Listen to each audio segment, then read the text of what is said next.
Right.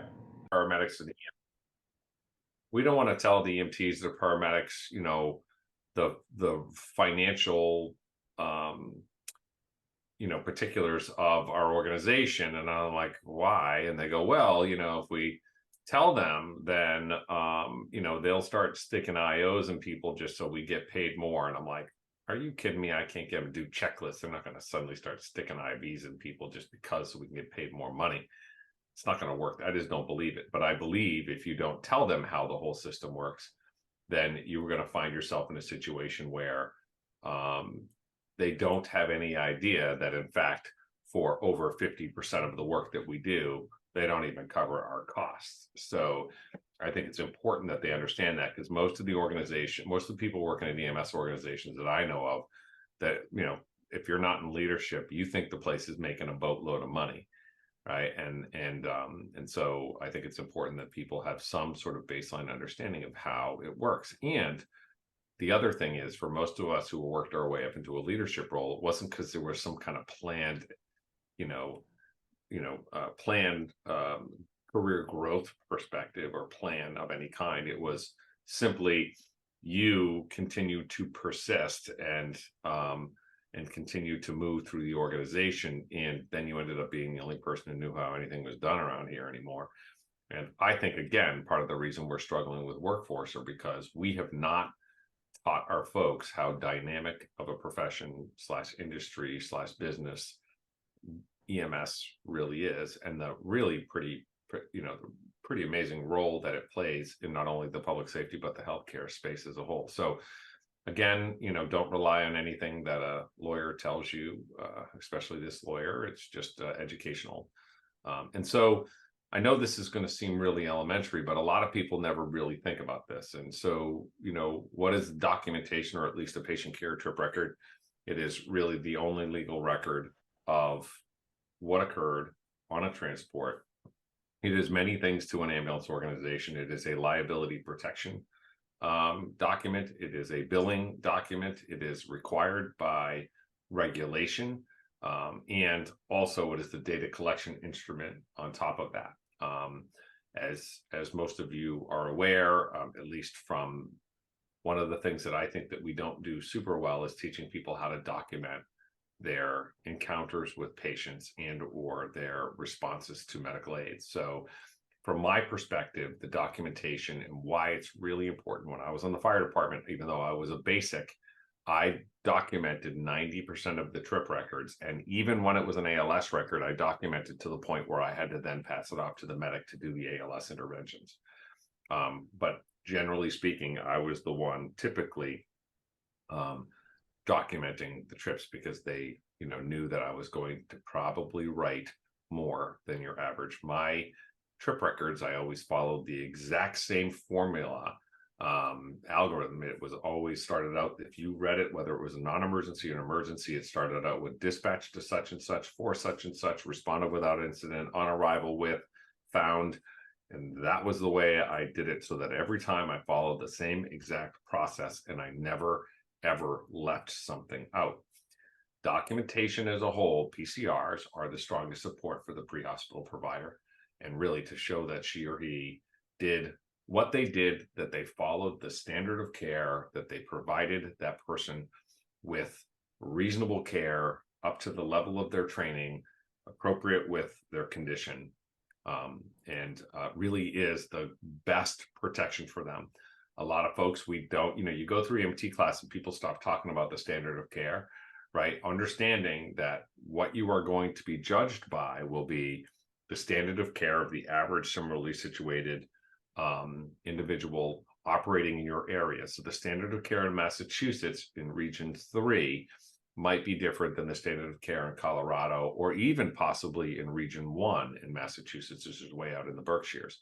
So even though we have statewide treatment protocols, there are variations amongst different geographic regions, because in the Berkshires, that is a pretty super rural area versus where I live, which is pretty suburban / urban. So it's important to understand that your standard of care is going to be set by multiple standards. It'll be one, a national standard, a state and local standard. So and it's based upon what you saw and what you reasonably did, and whether a reasonable, similarly situated, trained individual in your geographic region would have done. Now, when it comes down to thinking about negligence, and really this is the only area that EMTs and paramedics really run into, or what we see lawsuits, this is where we see it, and it's because somebody argues that there's some form of negligence. And negligence really falls, in order to have negligence, you have to have all four of these elements. In other words, a plaintiff or someone would have to walk into a courtroom or into a clerk's office and file a complaint that you hit all four of these. So you had to have had a duty, you had to have breached the duty, you had to have some sort of injury or loss, and then there needed to be a connection between your loss and the breach. So if, for example, I didn't have a duty to act, I cannot be negligent. All right. If I did not have the duty, if I had the duty, but I breached the duty, I didn't act, then I can be negligent, right? So again, if any one of these elements are missing, even if there was a duty to act, let's say I was supposed to have done a particular treatment, but I didn't do it, so I breached that duty. And let's say you had an injury, but it wasn't as a direct result of my breach. Well, there's no negligence. Now, that doesn't mean, by the way, that there wouldn't be a verdict on behalf of the plaintiff, because one thing that we do know, or that often the reason why very, very few cases ever end up in court are because if you are a trial attorney and you are in court, you have very likely failed. No one files a lawsuit hoping to end up in a courtroom. The people who file lawsuits intend to settle. That's why roughly 92 to 93% of lawsuits settle.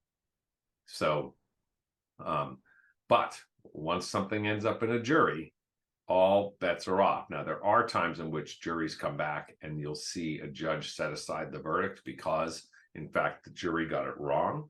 That's pretty rare, though, generally. Why do we document? Well, for a whole bunch of reasons. We need to be able to document what happened from a clinical perspective. We need to be able to document from a legal perspective. We are also, it is the primary source for the data collection, NEMSIS data, that folks are furnishing to NEMSIS on a federal level. From a medical perspective, HIPAA-related information, we are going to need to document for the purposes of being, what they call PTO, payment, treatment, and operations, right, to ensure that we can get paid for the work that we do for the treatment. In other words, documenting so that when we hand this off to somebody else may be able to look at our documentation and understand what it is that we did. And operations, generally, for us to understand what kind of care did we provide, what kind of supplies did we use, what was the context around the transport of the response. Education, for sure. Like, in other words, we're using documentation. Often M&M rounds, mortality, morbidity rounds are done by just reviewing a trip record. And that's part of how we get better and educate each other.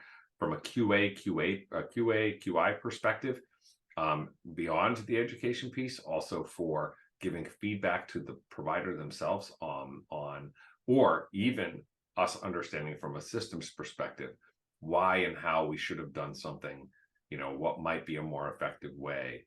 Oftentimes we will find that some of the treatment, the way that we're doing things is how and why treatment protocols get modified, or because, we systematically look and perform quality assessment. And then, of course, infectious disease. One of the requirements for having patient care reporting is, in the event that somewhere down the line we discover that someone has an infectious disease from a public health perspective, you will have the document to be able to then trace that individual back. Of course, your Office of Emergency Medical Services also require that you provide or furnish documentation pretty much every single time you respond to a request for service. So, rule of thumb, as I've said a million times before, and not to you guys, but I'm sure you've heard this, if it's not written down, it didn't occur. So a lot of times people get frustrated because they will try and use shorthand. I was just doing a presentation for PWW at their ABC conference this week, or at their XI conference this week. And one of the things that we talked about was the use of generative AI, in other words, ChatGPT. if you don't think your people are using it, I can almost promise you they are. And what I would say is if you do not have a policy around ChatGPT or generative AI, I strongly suggest, I haven't actually drafted one yet. Now that I think about it, probably should, drafting a policy around generative AI and the use of AI. What we see today often are that people have standard narratives like copy and pasted on the desktop of their whatever electronic patient care reporting they have, and they'll just essentially cut and paste the narrative. That too is a different sort of form of AI. In other words, that's very, very dangerous to take a narrative. In fact, I never, ever did that in the whole 33 years that I worked. Of course, the first 20 of those years, there were no computers on ambulances.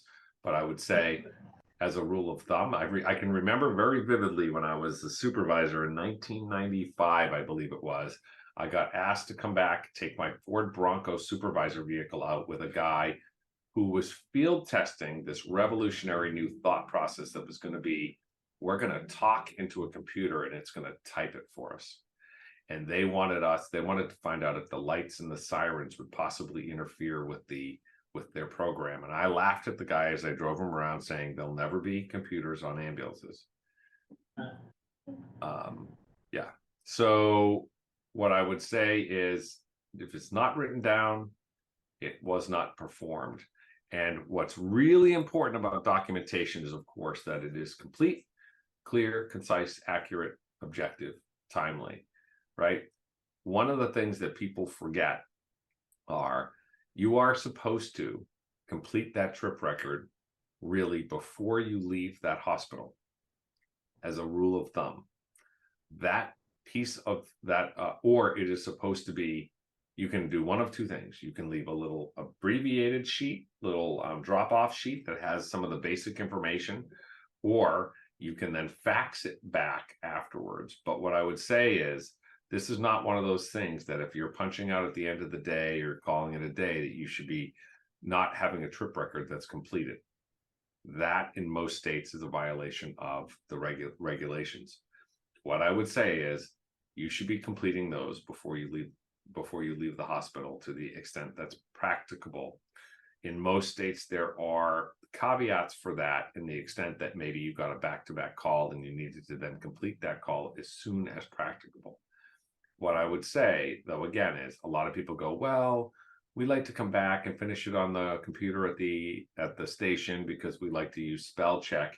And what I'll just tell you from years of reading trip records, I think that's hogwash. No one uses friggin' spell check, because it is clear as day to me that they have not read their own narrative. And what I always say to people are, remember, when I was clerking at a law firm, a personal injury law firm, and they would have me read trip records, there were times that I was like, man, this thing should have been written in crayon.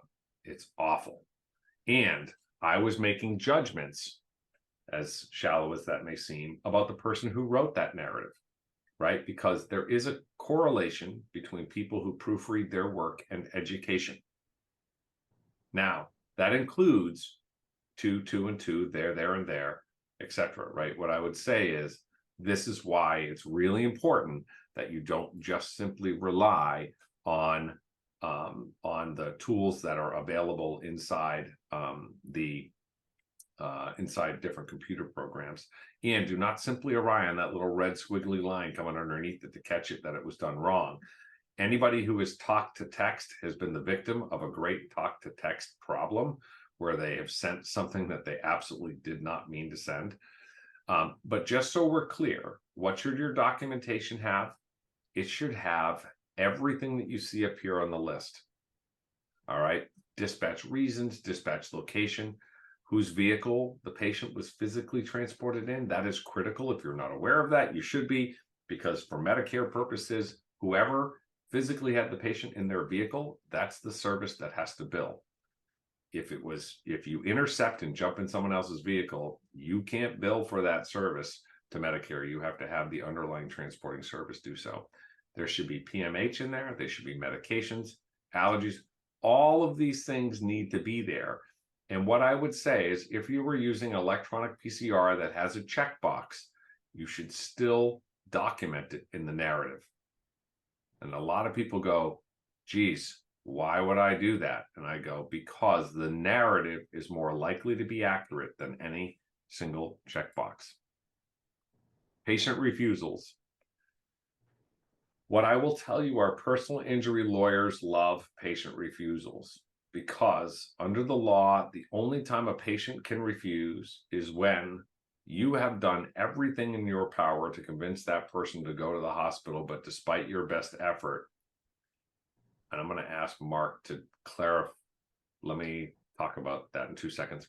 You've done everything in your power to convince that patient to go to the hospital because, of course, you are not able to diagnose, even as a paramedic, even as a critical care paramedic. You are there to evaluate and treat based upon the protocols. And so when someone says, do I need to go to the hospital? The answer is yes, right? Because, again, if someone asks you, do you think I need to go? Should I go? Yes, you need to go. You cannot meaningfully tell someone whether they need to go to the hospital or not. And by the way, patients, it's the only damn time they're going to listen to you. And half the time, I had a partner who used to try and get refusals out of a nursing home. That's wrong. Just so we're clear. Not that nursing home people can't refuse, but he did spend more time trying to talk people out to go to the hospital than it would have taken to transport the person to the flipping hospital. So refusals should be longer than your transport narratives. All right, because this is an instance in which you abandon the patient. Now, granted, you abandon them at their request, but you did abandon the patient. So your narrative should be long as it needs to be to adequately show, and my narratives used to say, I advise the patient of all possible consequences of refusing treatment and or transport up to and including death. And the patient would go, death? And I'd go, death. Why? Because when they go, well, did you alert this person that that small little paper cut they had may get gangrenous and in fact result in their finger being cut off? I go, I went everything from nothing to death. That covers everything, right? So the question that Mark asked, question about tiering and documentation. How do you link the two reports together? I'm going to ask for a little more information. So if you're talking about intercept trips, which is what I'm guessing you're talking about, are one trip can refer to another trip, and then both should be syncing with or being sent to, if you're separate agencies, both get sent to the receiving agency. Mark, is that what you're referring to?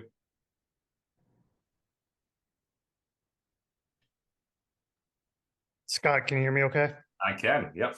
Okay, perfect. Yep, no, I was referring to like a BLS volunteer ambulance service. They have the ambulance and they're tiering with said maybe a full-time fire department ambulance Yep. with ALS, and then they jump in your ambulance and now they're providing the care and the medications and the treatments, but yet you're the ones billing because you have the ambulance. Yeah, so you would take their trip record and you would attach it to when you're, well, one, you have to have a billing agreement in place, right? So you're going to want a billing agreement in place so that you can bill for their services. Number one. Number two, and by the way, I am by no means the Medicare expert. If you want the Medicare expert, call Werfel or call PWW. But what I would say is you will want a billing agreement in place because number one, if you're the volunteer agency, just because you're volunteer doesn't mean, where people go like, we're a nonprofit. I go, that doesn't mean you shouldn't get paid for what you did. Any agency that's not charging for ambulance service these days, what I will tell you is you are likely harming those who are charging for ambulance services these days. Because I think, did Asbel talk to you all about balanced billing this morning? I can't remember what he chatted with you about. Yes. So what I will tell you is as we look at this qualified payment amount, or as they look at the data about what's the average, charge for ambulance service, in your area, when there were those who were not billing, frankly, it was messing the average. And as a result, unnecessarily lowering the average billable or payment amount. The qualified payment amount. So in this instance, you should have a situation where, just like in the old days, what would happen on paper. So think about it from a paper perspective. If my BLS unit wrote up their trip record that said we had a 55-year-old male with crushing chest pain, jaw pain, vitals were such, intercepted with paramedics. Paramedics took over care, transported in our ambulance to the hospital. In the old days, the paramedics would write up a trip record as well. They would send it to your organization. Your organization would combine these two reports, just attach it and send it in as part of, in most instances, frankly, you're electronically billing. So you're not never really sending in the trip record. What they're doing is they're coding the trip as a ALS level trip that they're then putting in the HCPC, they're putting in the ICD-10, and then they're sending off what really is a 1500 or an electronic form. You're just maintaining the documentation in such case that you get audited.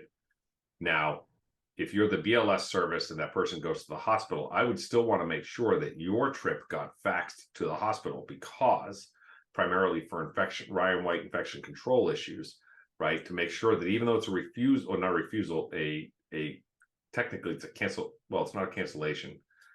How you handle the disposition in your CAD system, and I say CAD, I remember presenting in Vermont, and we were doing cost collection, and I said, just pull the data out of your CAD. And at the break, there were about 50 or 60 people in the room. Someone came up and said, "What's a CAD?" And I said, "Well, computer aided dispatch system." They said 95% of the people sitting in this room are still on paper. And I was like, no way. They go, when you were driving up here to Burlington, you looked over the highway at the little underpass. I said, yeah. They go, they were all dirt. I was like, yeah, they were. They go, yeah. 95% of the ambulance services in Vermont do not have an electronic dispatch system.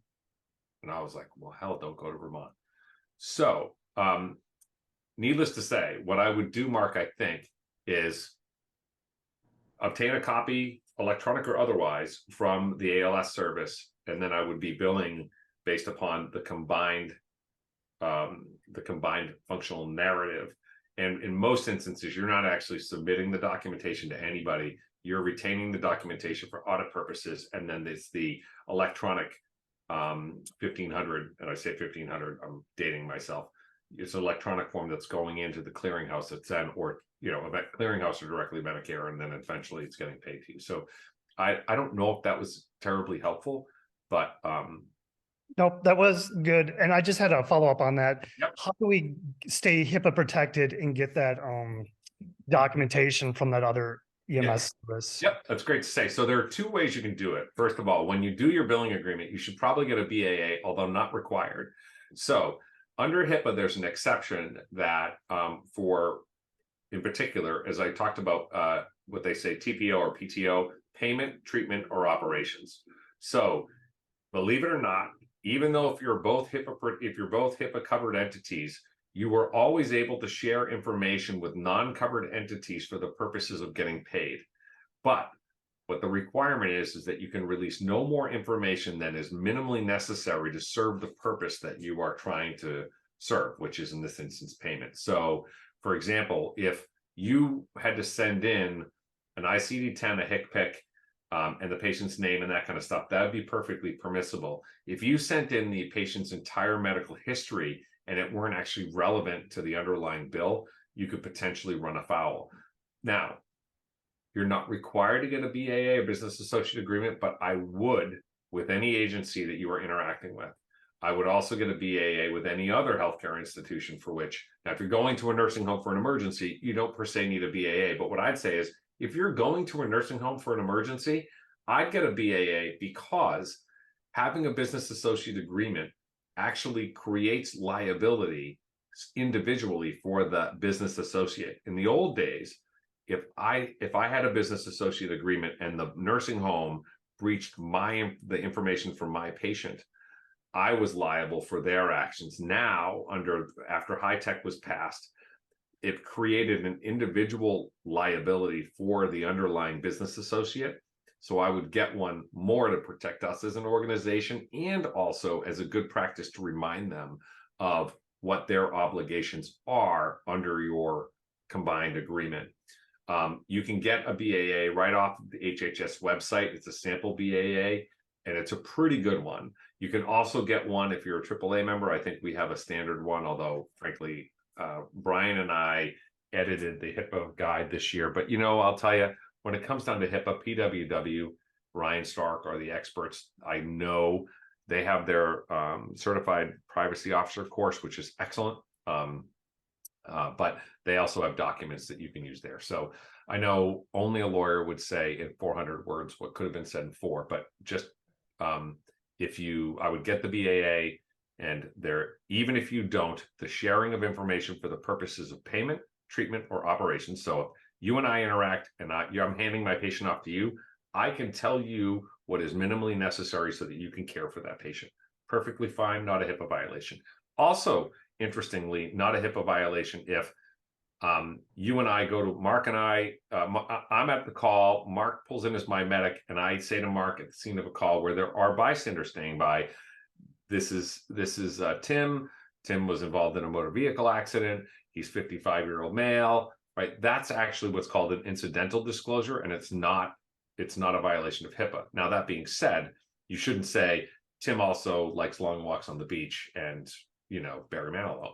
You wouldn't, you know what I mean? Like no more than is necessary for the purpose. So, all right. So again, as I said, when a patient, despite your greatest efforts, right, EMTs paramedics get in a lot of trouble when they start essentially trying to talk people out of going to the hospital. In my opinion, it is easier. And by the way, people used to ask me, do I need to carry my own paramedic or EMT liability malpractice insurance? And I would say no, until last year. What I would tell you is it's pretty cheap. Get the coverage. Because at the end of the day, I have seen some EMTs or paramedics end up getting individually named in lawsuits. My fire department just had a lawsuit that hit EMS 1 about a month or so ago for a pediatric cardiac arrest. They named, even though those people were operating in the capacity as fire chief and fire lieutenant paramedic, both of them, they named them both individually. And even though the town had a vested interest and was going to cover them, what I would say is you want potentially your own lawyer, because at some point, keep in mind, one of the reasons why they don't let one lawyer represent 2 criminals are because sometimes the best defense is saying, I'm not the one who did it. I'm not saying who did it, but it wasn't me, right? Because they have to prove the case against each individual. And all I have to do is shed doubt on me. And how can I shed doubt on me? By pointing at you. So what I would say from a legal perspective is if you're a paramedic or an EMT operating in the field today, I would look into getting malpractice insurance. When you abandon a patient, because they've asked you to abandon them, that doesn't mean that you have no liability. And in fact, actually, I think it is one of the times lawyers love patient refusals. Love them, because remember, it has to be informed. And in most instances, people are like, well, I'm not saying you don't need to go to the hospital, but I'm just saying you don't need to necessarily go by ambulance. Boom, you're screwed. Done. So I have a yep. question. So, the trends in EMS are changing, and we know that 90% of the patients that we have really don't need to go to the hospital. And now we're trying to get away from that, and we're trying to actually send them to an appropriate facility, which might not be an emergency room, or maybe just send a community paramedic out to deal with them, or not even send an ambulance. And I grew up in the same mindset that you have, that no, you always, everybody's going to go to the hospital or they're going to die. And truly things are changing. So how do we change that liability where it covers us for what the patient really needs, not just what foods are? So I think that's a great question. And I think it's going to be the major area of development of the law, the case law, because what we have to go back to is, right, when would you be sued, right, for a refusal? It would be when a reasonable EMT or paramedic similarly trained under those protocols would have done something different, right? And so in this instance, as the protocols are changing, and in this instance, let's say treatment in place, right? If you had a patient who you really believe, you're there, and unless you have a treatment in place, or an alternative destination protocol in your organization, I mean, in your area, right? Generally speaking, what I'd say is, again, you've been called there to act. You have a duty to act, right? Unless, of course, you arrive on scene. So let me ask. Well, let me finish question number 1 first. If in fact you have a treatment in place protocol, or you have an alternative destination protocol, right? The alternative destination protocol, well, you're not going to run it either way. If you're going to an alternative, at least you're going to a destination, right? You didn't leave that person behind. That protocol you would follow. If in fact you had a treatment in place protocol, right? That might be one of those instances in which you have very specific guidelines around when you're going to be permitted to treat this person where they are and potentially leave them. Now, some of the treatment in place protocols still have the patient sign off that they're not interested in going to the hospital, right? Hey, we think you need to get treated, but there is this treatment in place protocol. And in a lot of the treatment in place protocols, there are some connection with medical control, or there's some connection with some other higher level of care. What I will say, though, is treatment in place is occurring in what I would say a super minority of the jurisdictions in this country right now. And so the reason I'm still saying to people, like, look, if you get called to the scene of an emergency, and there's someone there who you can identify as a patient, you should be making every effort to get that person to the hospital, right? Because again, what I think happens are, and I'll tell you, I'm as guilty as the next person. I worked in the city of Lynn, Massachusetts. We did 30 calls in 24 hours, 30 on average, between 24 and 30 calls in a 24-hour period. And I will tell you that in my last hour, I was about 1% as good as I was in my first hour. And my compassion was damn near killed by the end of the shift. And there were times where I was like, please don't want to go to the hospital. Please don't want to go. And what I think, where I worry about, are people who don't recognize the potential risk that they bear in essentially playing it fast and loose, if that makes sense. So treatment in place protocol, alternative destination, I think as long as you follow the protocol consistent with the instructions in your jurisdiction, then you shouldn't run into any problem. But again, there will be, we love friggin' algorithms in EMS. There'll be some algorithm that'll tell you exactly what you're supposed to do. And there'll probably be like some sort of like little cute word we'll use that'll make up that stands for something like, BCAP, BTLA, whatever, like some of that nonsense that'll be out there. So what I'd say is follow the protocol. And as long as you're following the protocol, and in any treatment in place jurisdiction, I would imagine you would have a very high QA, QI oversight on that. And again, from a legal perspective, if your protocols say you can leave someone, well, then you probably won't run into a problem. If that person was like, hey, I was standing there saying I want to go to the hospital, and they basically said, we're going to treat you here and leave you, I'll tell you right now, as a provider, that person be going to the hospital. That's just, but like during COVID, that was different, right? So I don't mean to answer, like most lawyers, we answer a question without really answering it. What I'll say is, I think it's going to largely depend. I've not yet really worked with a jurisdiction that has had a treatment in place, because frankly, there aren't that many of them. We've got a question, Scott. Yep. Scott, this is James McLaughlin, UPass EMS. Point of fact for you, if you would, and with Eric's permission, I'd like to restructure his question a bit. Yep.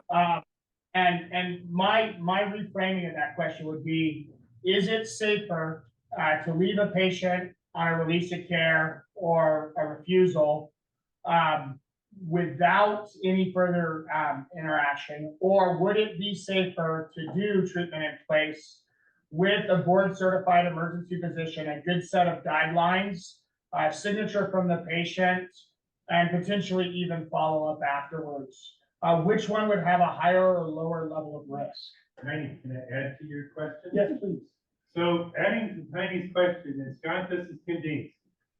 You add in that telehealth component, because one of the things that our telehealth component does do that a lot of other telehealth components don't, is that our medics are there, we can see the scene, we can see the patient, we can run ECGs. In some cases, we can run some mobile labs, we can do an awful lot of stuff, and then we can tie that question or that Tiny made, and now you add in telehealth. Does that decrease your potential liability? Because the other thing is, I understand you're a jury doctor, a lawyer, and of course your responsibility is to advise us to be the safest we can, but we have a failed economic model, and it's a perverse payment structure that gets perverse outcomes, and that's part of the reason why we're failing. So if we can do other things to help protect the patient, at the same time we're providing the best care we can, and protecting ourselves, I would add that dynamic to Tiny's question. So, two things. Number one, James, to answer your question, I would feel more comfortable leaving the patient under scenario 2 with the strong protocols, medical control or some physician oversight. But again, whenever I can involve a physician, I can promise you right now, it's going to push the liability off of me and onto them. Number one. Number two, by the way, if there's one thing I'm sad that I'm not there, and don't get me wrong, you're all wonderful, but I have had better debates with Tim than just about anybody else in the EMS world, because he will debate the hell. I love it. It's great because I'm a lawyer and we just will sit there for hours. And he always asks questions that frankly I leave going, shit, I never thought of that before. And he did it during Matt's session. He's done it a couple times. So I'm always really grateful for that. The economic model is completely messed up.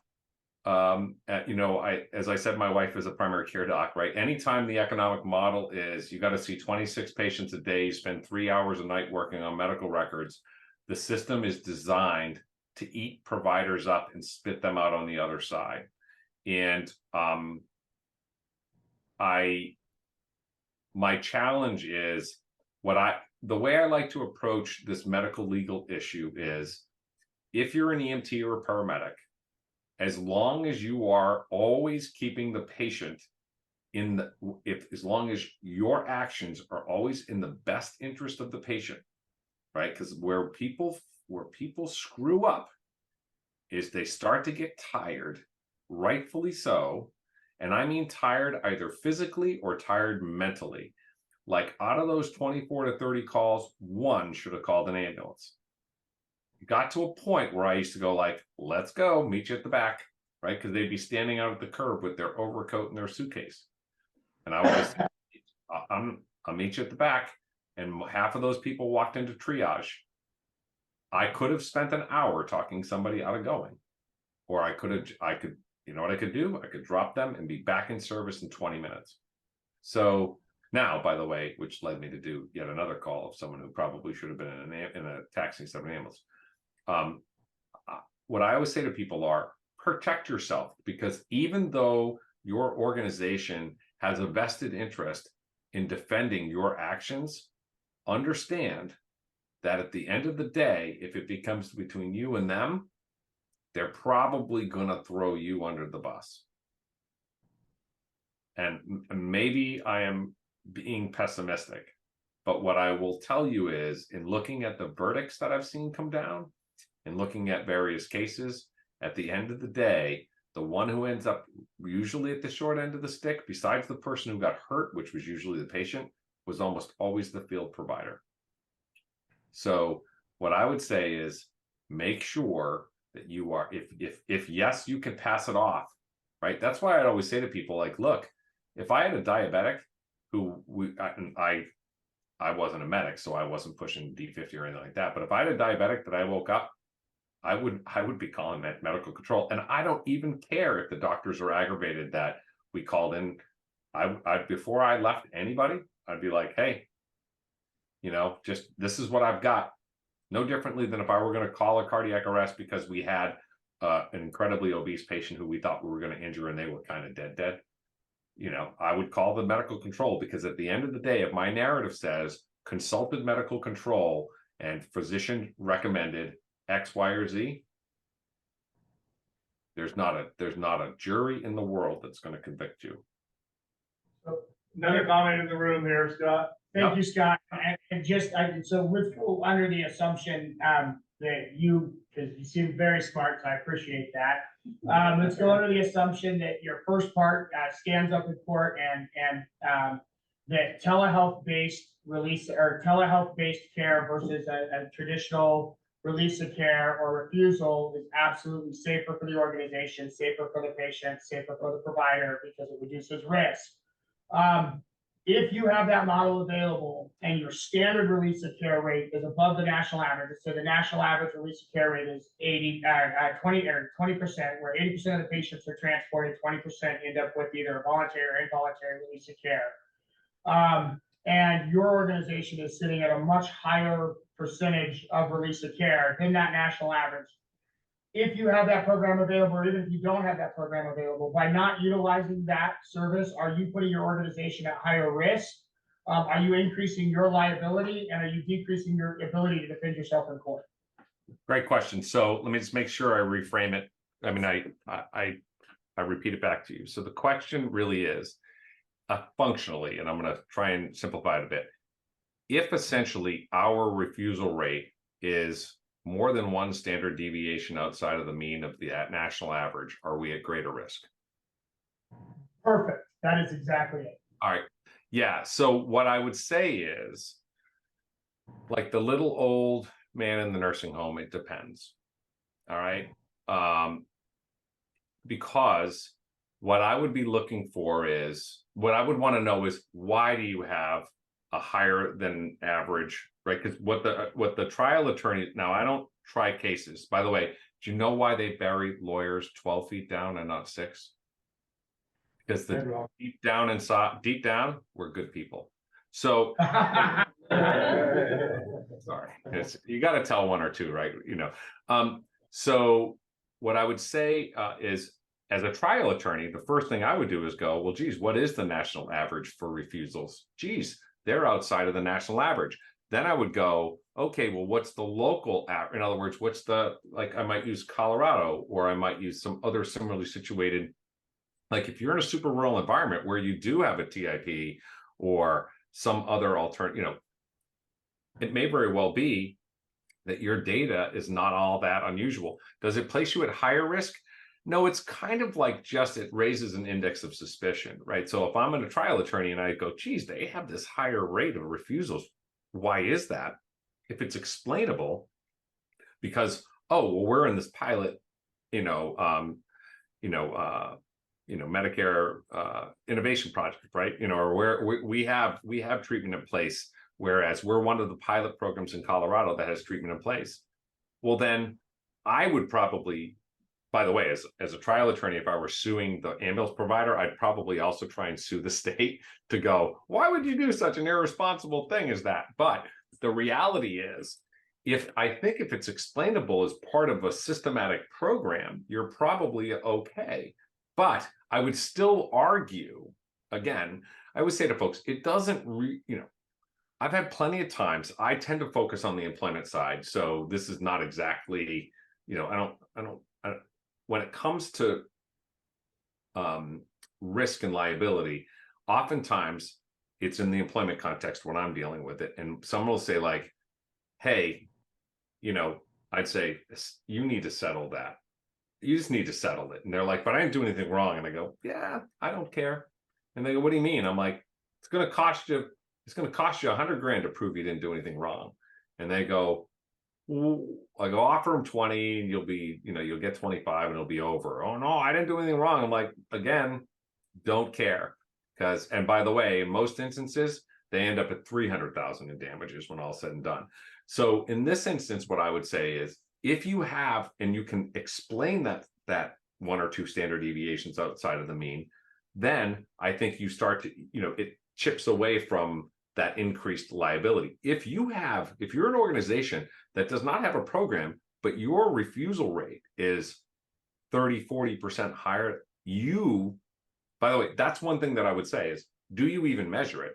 Number one, right? Because a lot of organizations don't even measure it. If you had an injury rate that was 20% higher than anybody else, because by the way, organizations are supposed to be submitting their injury data to OSHA through the electronic, the injury tracking application. And the reason they're doing that is why? Because EMS has a higher than usual injury rate. And what are they going to do? If your data is 20% higher than anybody else that has the same profile as you can expect that they're going to be knocking on your door. So my perspective is, but by the way, if I'm a trial attorney and you go, they say, why is your rate so high? And you go, well, actually, interestingly, we look at our rate on an ongoing and regular basis. And that while we are 20% higher, here's why. And here are the steps that we've taken, right? Because it comes back to, what would a reasonable person similarly situated otherwise do? So I don't mean to not completely answer the question, because it's such a fluid issue. It's about strategy and law, again, and also it doesn't matter if you're right. It matters what I can prove. And if there is a protocol in place that, hey, yes, we have this, the reason we're higher is for an explainable reason, then again, it sort of takes that arrow out of their quiver and basically puts you back on a level playing field, in my opinion. I got a lot. Having and utilizing that program effectively may actually provide more protection, is what you're saying. Yeah. Oh, yeah. Oh, no. If I had the option for a treatment in place, and it was a program with medical, I wouldn't hesitate for a second to do it. Even though I know I'm telling you, always transport that person to the hospital. I don't believe that everybody. Hell, if it weren't for plaintiff law, we would probably have we would definitely have a better healthcare system in this country.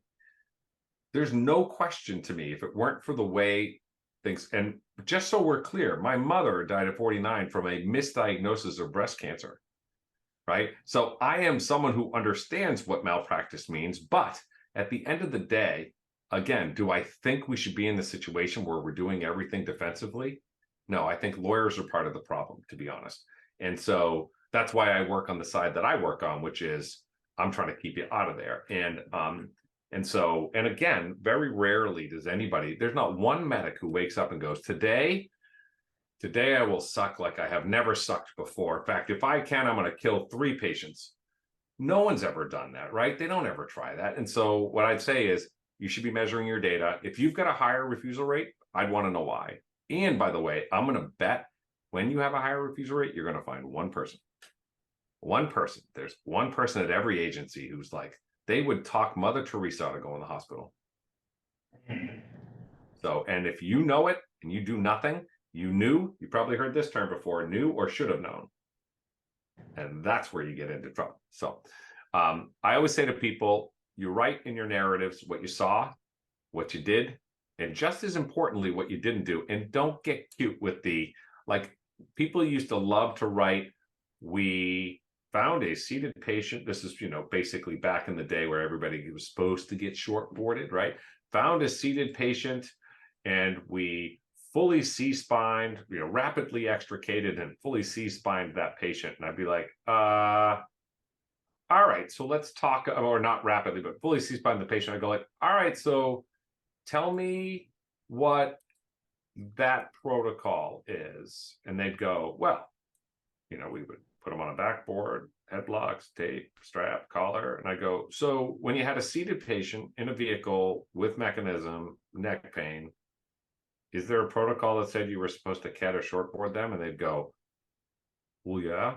I go, so when you said that you fully shortboarded them, when you fully C-spined them, that would have been part of that protocol, right? Well, yeah. Did you do that? Well, no. Why? Oh, by the way, what else did you not do that you documented that you did do?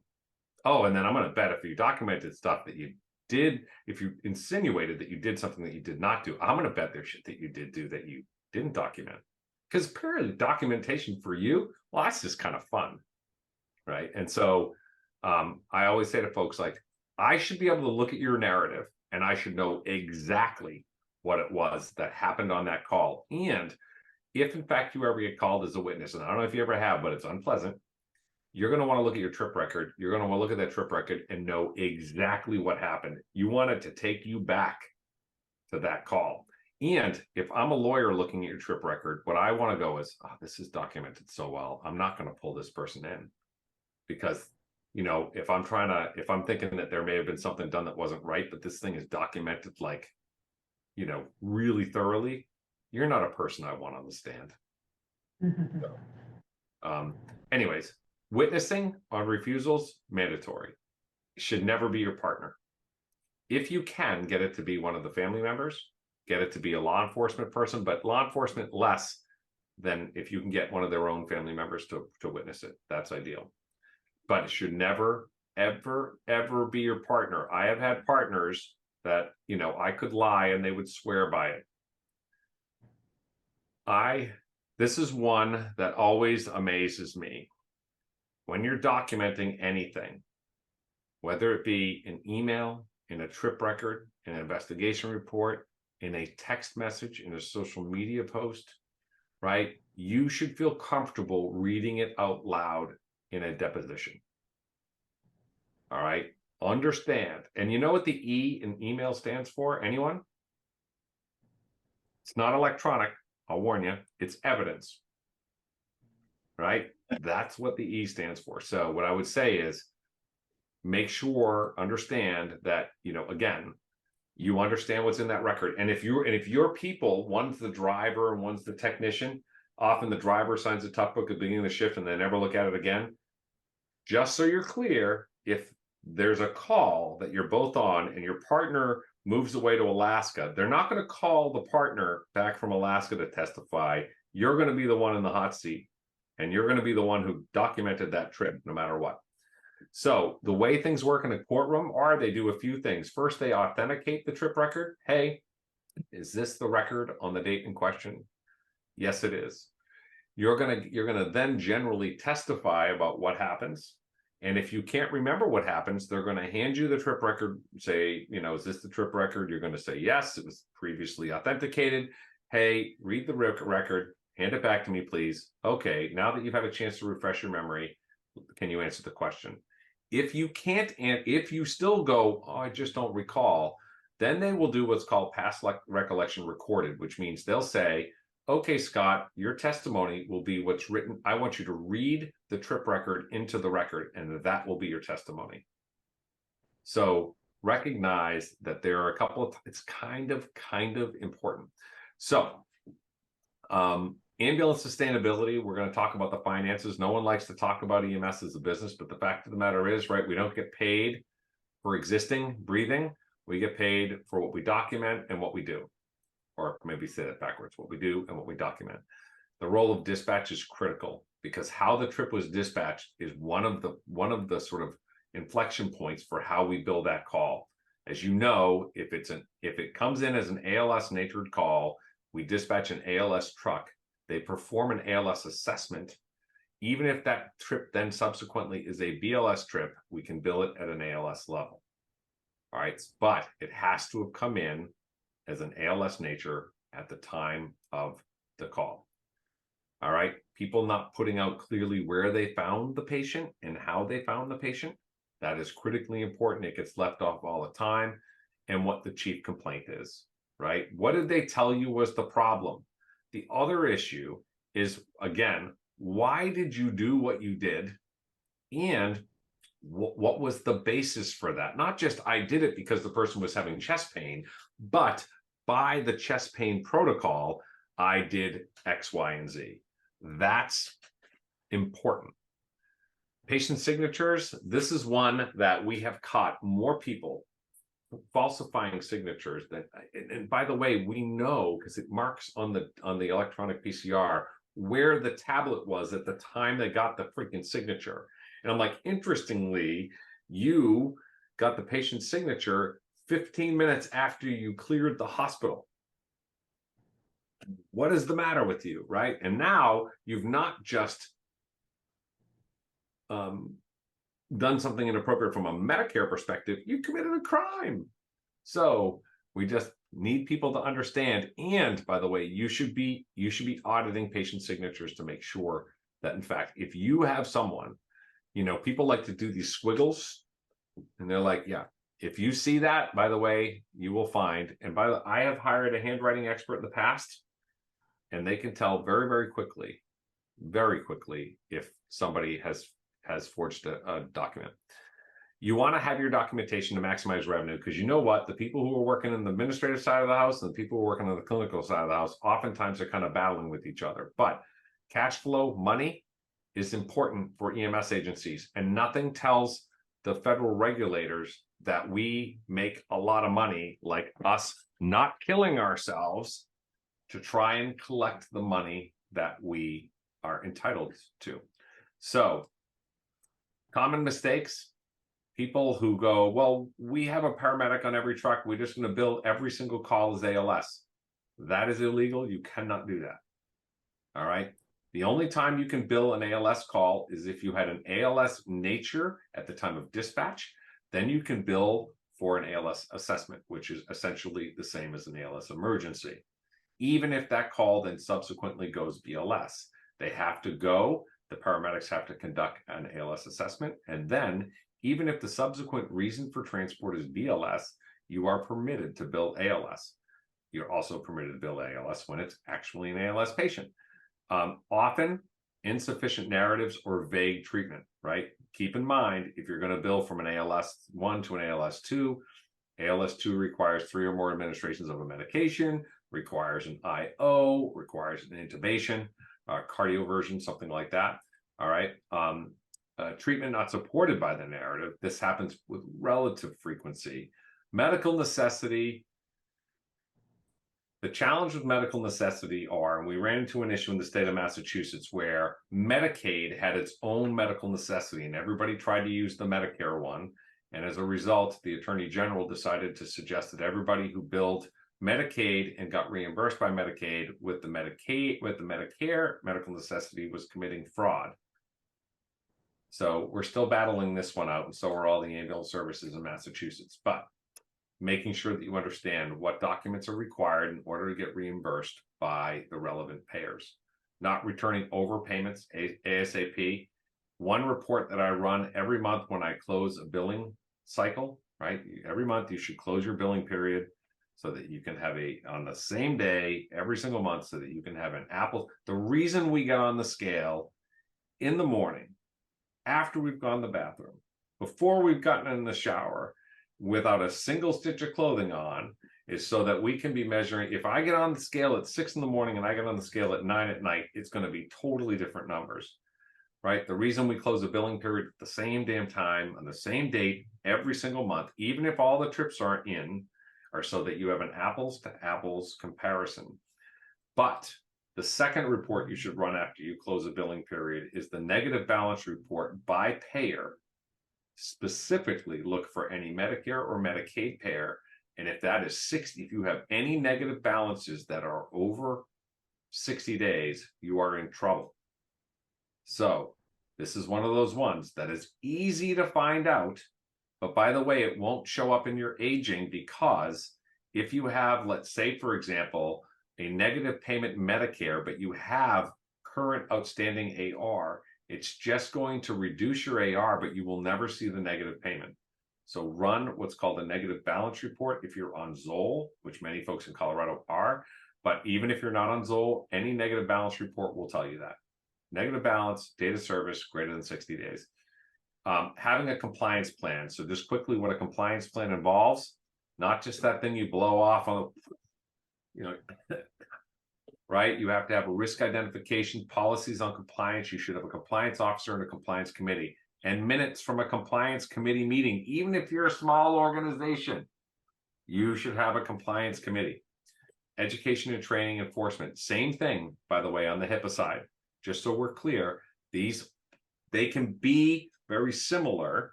They can even be the same committee. That's fine, right? But the plan should be different. And just so you know, they have HIPAA or OCR has a lot of money to go out now and start looking for violators. The one in particular that is getting a lot of play right now is the failure to furnish records within a timely period. Someone requests a copy of their medical record, you best get it to them within 30 days. All right. I love employees. You're like, man, my life is personal. You can't know that about me. And I'm like, well, based upon what I see on your Facebook, there isn't anything that's private. So what the hell are you telling me that your life's private? But in any event, do not post pics. Don't allow your employees to take pictures on the scene of a call. I do, unless it's a company-owned device. I do not care about mechanism of injury, because prior to cameras, we just used our words, right? So once that person takes a photograph on their personal device, more than likely it saves it to the cloud. You as the organization are obligated to get all copies of that photograph, attach it to the medical record, and destroy any other copy so that you can ensure that there's no HIPAA violation. All right. Nobody thinks of these things, but I will tell you, absolutely 100% forbid your people from taking photographs on the scene of a motor vehicle crash, because someone is going to expect that you produce that. And if it happens to get out onto the World Wide Web, you know, the interweb, as I think Al Gore created it, right? If it gets out on the World Wide Web and it ends up, you are going to get fined. Britney Spears, remember when she ended up in Mount Sinai? The way that happened is some employee took a freaking picture of Britney Spears, and guess what? I think that cost them $1.3 million. So do not let people take pictures. Do not let people post things on social media. Plenty of breaches. Yep. Just cough, go ahead. Okay. If you have a question, that's cool. I get it. We're on the second to last slide. So medical data, go on the Office of Civil Rights, sign up for their weekly summary. And what you will see are all the really dumb things that people do with medical data, like leaving the tablet on the back step of the bumper, driving away and never finding the tablet again, right? So not having the administrative, technical, and physical safeguards in place.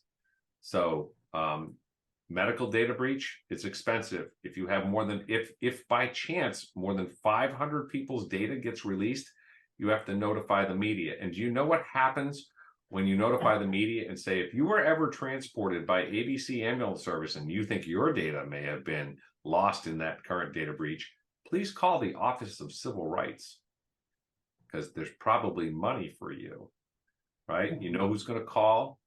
Anybody who was transported by your agency in the last 30 years. I had an organization that was moving all of their locally hosted Zoll data from their own servers over to Zoll servers. Their T line wasn't big enough to do the data exchange of 29 years worth of Zoll data over electronically. So Zoll sent them this really, really cool looking, like nuclear football briefcase.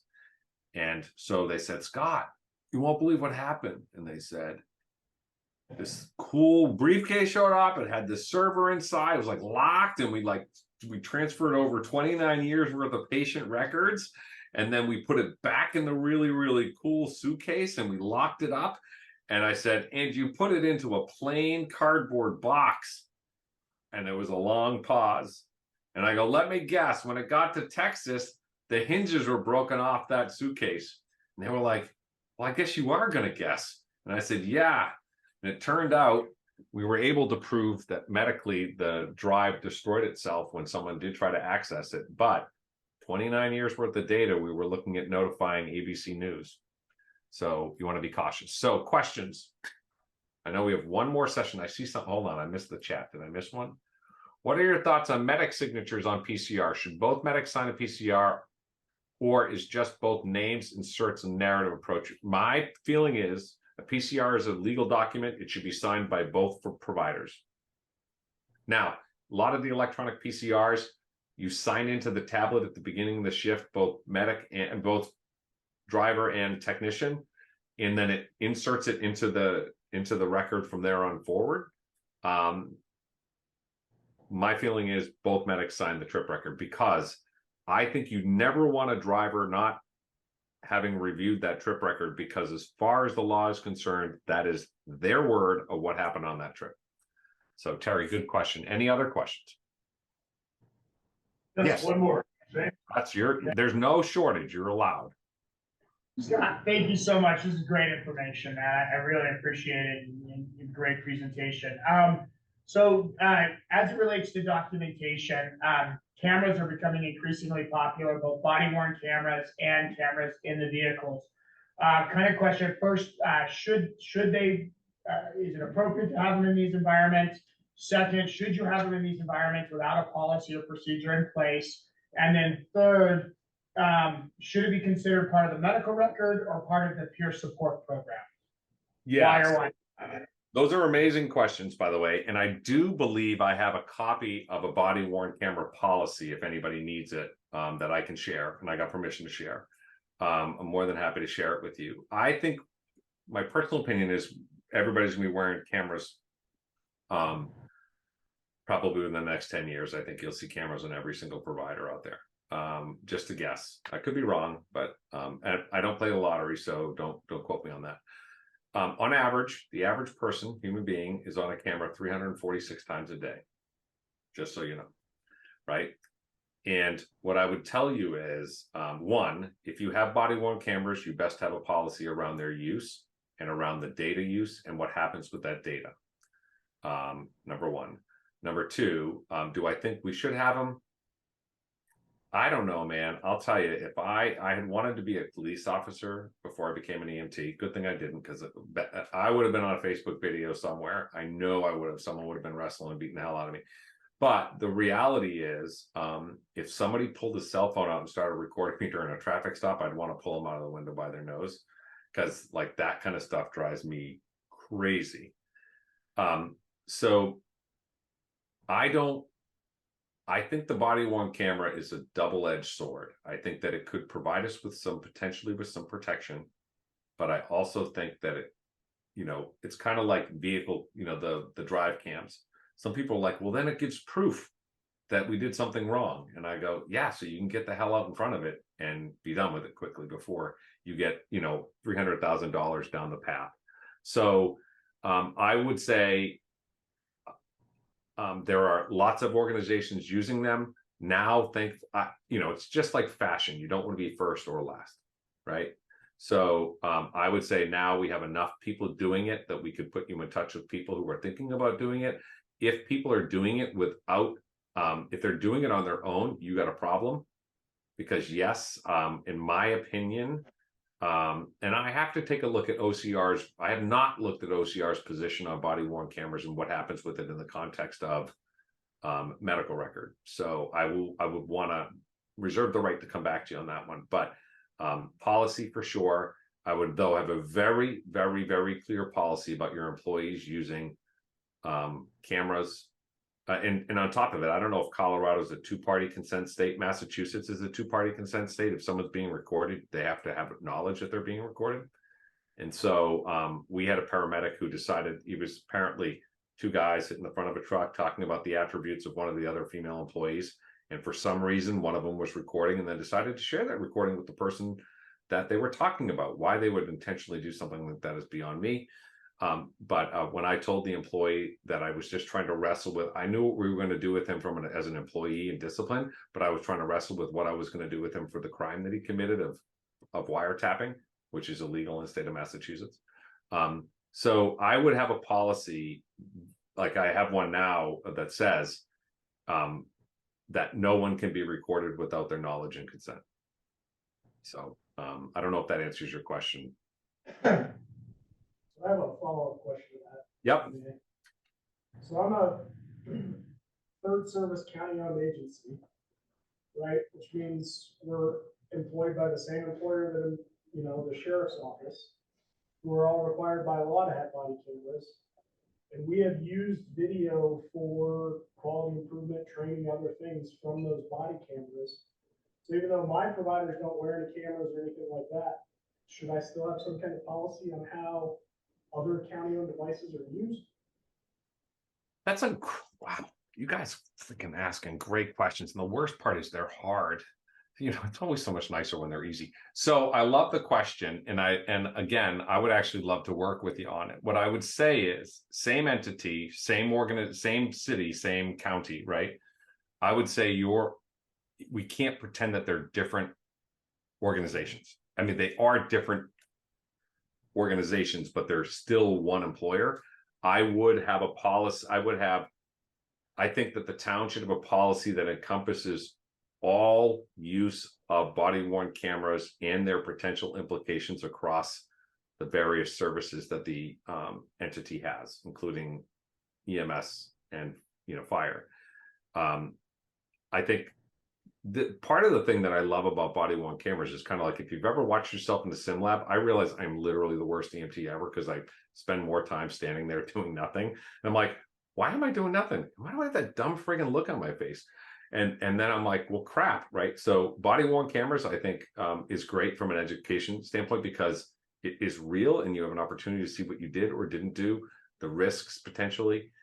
Again, it comes down to having really good, solid policies about what the rules of engagement around body-worn cameras are. And if I were your county, and I think you said you were a county-based system, I would imagine that our lawyers would be all over, because it's not like someone couldn't request the body-worn camera from law enforcement to see what the EMS folks did. Right? Kind of like when you think about what happened in that case in Illinois, that really despicable case where they functionally threw that man, strapped him down prone, and killed him. The only reason those people went to jail are because it was on camera. Had they not had those cameras, I guarantee you they would have gotten away with it. And I'm not suggesting that they're awful, terrible people. What I'm saying is EMS can kill the humanity in anybody. And, you know, I have had times where I've been less of a human than I should have been working on an ambulance. But I can promise you, had those body-worn cameras not been there, that would have been this poor man just coded on the way to the hospital. So I'm happy to share the policy with you. Again, it's just sort of a very general body-worn camera policy, and I'd also be happy to work with you and your group just in a very informal way about, you know, how to better do this, or put you in touch with other agencies that are using them, and they can probably tell you better about some of the bumps that they ran into along the way. Is that James? Yeah. So just one more quick, Sure. If the body worn camera is considered part of the medical record, it would have to be, that video would have to be stored for up to 7 years, correct? To fall under HIPAA. And then if it's not part of the medical record, and you could then, like this gentleman was talking about, consider it peer support, then under Colorado, as long as you have it watermarked on the front of the camera, on the video as it's recording, that it is part of your peer support program, that it should be protected under peer support, correct? Yeah, and I'd want to look at the Colorado law specific to that. But yeah. So, but just so we're clear, even though it's, again, I always say to people, one of the reasons why I tell my clients, look, if something bad happens to your organization, call me. Don't start investigating until I tell you to investigate. Because one of the things that happens when I tell you to investigate is it becomes privileged, right? And so, but by the way, does it really? Well, I'm still, as a lawyer, going to ask for something that may be privileged, and I'm going to wait for you to object to the fact that I asked for it. So even though under Colorado law, if it's part of a peer support or mental health program, it might be privileged or not discoverable, doesn't mean I'm not going to ask for it. Right. And it doesn't mean that necessarily it won't ever be discoverable. So privilege and or rules of evidence get just, you know, aspects of that get defeated all of the time. But it doesn't mean, again, if it is part of peer support and under Colorado law that is protected, then yeah, I would say it would be fine. It wouldn't be part of the medical record in that instance, because the context in which the video was taken was not for the purposes of for patient care. But if I'm an EMT or a paramedic and I'm wearing a body-worn camera, if I'm a lawyer, I don't care whether it's just peer support or not. I'm gonna argue that that's part of the medical record. But again, it's not about what I can prove, it's about what I can argue. I know that sounds awful, but again, that's how, yeah. Any other questions? I have an unrelated question, and I have shamelessly stolen a lot of more consulting policies and slapped our logo. You don't need to apologize. That's what they're there for. Do you have a draft policy on the generative AI, like you mentioned, that we could adopt? Or No, it's really funny you say that. So I was presenting, we were doing a panel with Doug, Steve, Ryan, Dan Peterson from PWW at their conference this week. And Doug started talking about generative AI and having a policy. So what I put on my list of things to do here on my handy dandy little remarkable is to actually come up with a policy. So what I can do is, it may be a week or so because I'm in the middle of a bunch of, like, I've got a presentation that starts at 7 for New Hampshire. What I'd say is maybe a week or so, but I'm happy to share it with you. And just so we're clear, guys, anything that I have, while it's like on my website for all those forms and stuff like that are technically for sale, here's what I'll tell you. If you want them, I'm going to give them to you. Because why? Because I don't want to hold anybody up, and I don't want you burning any unnecessary time on coming up with a policy or coming up with a form. If I've got it, I'll give it to you. I don't have any problem with that. And if you go, geez, I can't tell you how many people will email me, go, like this week I got, hey, we're going to contract with the school district to provide EMS education. You don't happen to have an agreement on that. I'm like, nah, but I'll find one. I'll make one for you and we'll get it to you. Found it, made one, sent it to them, right? Like, again, the only thing I always ask is just don't sue me, for God's sakes. Like, you know what I mean? Like, I know that sounds awful, but I'm not barred. I'm telling you right now, I'm barred in Texas, Illinois, federal court, Massachusetts. That's why I'm also an HR consultant, right? HR and operations. So what I'd say is I'll share anything with you, and I'm more than happy to. And so I will, I'm going to develop a policy, and I will be happy to share it with you once I've got one, because I'll tell you, what I would say right now in my patient care documentations, I might just simply add a line that says, you may not use AI, ChatGPT, or the words need to be your words. So, I'm blown away by generative AI. Honestly, it's amazing. I did my keynote for their XI was Hope, leadership's new 4-letter word. And Steve, we were at dinner that night, and Steve goes, ChatGPT, hey, give me 3 paragraphs on Hope, leadership's new 4-letter word. And I swear to God, it was like 80% of what I said. And I was like, son of a, yeah. It was amazing. And he did it in 4.5 freaking seconds. I worked on that presentation for 2 months. Anyways, yeah. All right. I know we're way over. Kim's like, what the hell? You promised. So, Scott, it's interesting you talked about AI and saying no AI. Rumor has it, I picked up when I was in New Orleans, that there is literally a program, a AI tool that could be put on top of your EHR program, that will listen to you in the background as you're running your call. And as you're running your call, it is starting to complete your Heard about it. From, hi, my name's Tim, so it says, well, Tim's phonetic, and you say, I'm Scott, so it's like, okay, so it starts filling in the first name of the tip sheet, Scott, and then somehow we find out your last name's Moore, and then it's doing that. And hey man, we did talk about it. One of the other things is, like I said to my wife the other day, like, you know what? I've got a sneaker problem, just so you know. And so I have a lot of sneakers. So I said to my wife, I'm like, you know what? I saw these Cole Haan sneakers, man. I think I want to get them. And like, I signed on to Facebook. I was in the kitchen. I signed on Facebook like an hour later. And what's running on my Facebook feed?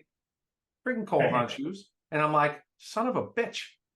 Right? Like, how is that even possible? So they are totally listening. Part of me is kind of glad because I'm lazy and I didn't want to have to go look for those damn shoes. But the fact of the matter is, I heard about that program. And by the way, I listened to NPR this week, and NPR had a story that said they are now working with even doctors, physicians, and up to date, and they're doing generative AI for diagnosing patients And what they're finding is the freaking AI is correct 78% of the time.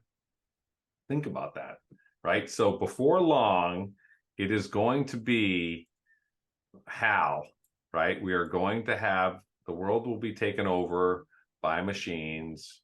And Tim, I think you're going to have to be Arnold Schwarzenegger. All right, Scott, we'll give you about 5 minutes to Yep. warm your chocolate for the next session. Okay. Perfect. See you in a I'll be right back.